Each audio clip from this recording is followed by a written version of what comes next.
Épître aux Éphésiens, chapitre 4.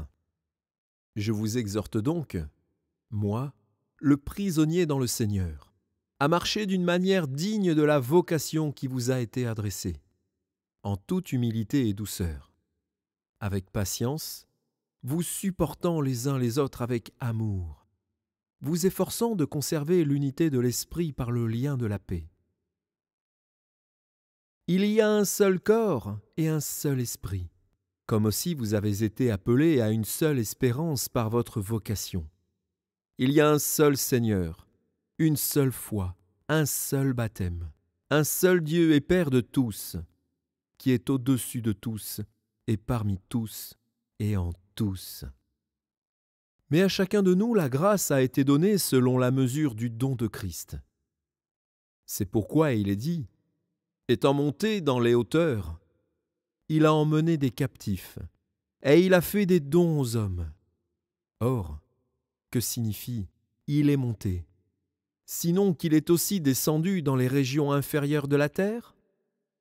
Celui qui est descendu, c'est le même qui est monté au-dessus de tous les cieux, afin de remplir toutes choses.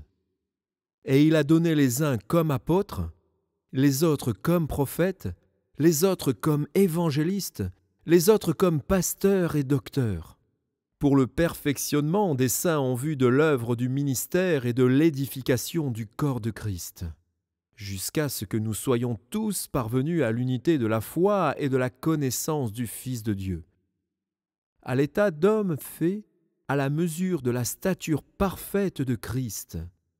Ainsi, nous ne serons plus des enfants, flottant et emportés à tout vent de doctrine, par la tromperie des hommes, par leur ruse dans les moyens de séduction, mais en professant la vérité dans l'amour, nous croîtrons à tous égards en celui qui est le chef, Christ.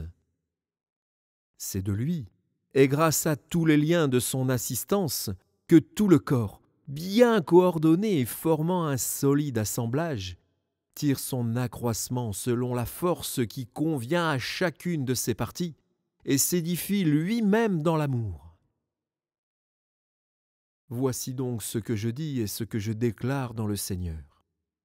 Vous ne devez plus marcher comme les païens, qui marchent selon la vanité de leurs pensées. Ils ont l'intelligence obscurcie. Ils sont étrangers à la vie de Dieu, à cause de l'ignorance qui est en eux, à cause de l'endurcissement de leur cœur. Ayant perdu tout sentiment, ils se sont livrés au dérèglement, pour commettre toute espèce d'impureté jointe à la cupidité. Mais vous, ce n'est pas ainsi que vous avez appris Christ, si du moins vous l'avez entendu, et si, conformément à la vérité qui est en Jésus, c'est en lui que vous avez été instruits à vous dépouiller. Par rapport à votre vie passée, du vieil homme qui se corrompt par les convoitises trompeuses, à un être renouvelé dans l'esprit de votre intelligence, et à revêtir l'homme nouveau, créé selon Dieu dans une justice et une sainteté que produit la vérité. C'est pourquoi, renoncez aux mensonges et que chacun de vous parle selon la vérité à son prochain, car nous sommes membres les uns des autres. Si vous vous mettez en colère, ne péchez point, que le soleil ne se couche pas sur votre colère, et ne donnez pas accès au diable. Que celui qui dérobait ne dérobe plus, mais plutôt qu'il travaille, en faisant de ses mains ce qui est bien, pour avoir de quoi donner à celui qui est dans le besoin. Qu'il ne sorte de votre bouche aucune parole mauvaise, mais, s'il y a lieu, quelques bonnes paroles qui servent à l'édification et communiquent une grâce à ceux qui l'entendent. N'attristez pas le Saint-Esprit de Dieu, par lequel vous avez été scellés pour le jour de la rédemption. Que toute amertume, toute animosité, toute colère, toute clameur, toute calomnie et toute espèce de méchanceté disparaissent du milieu de vous.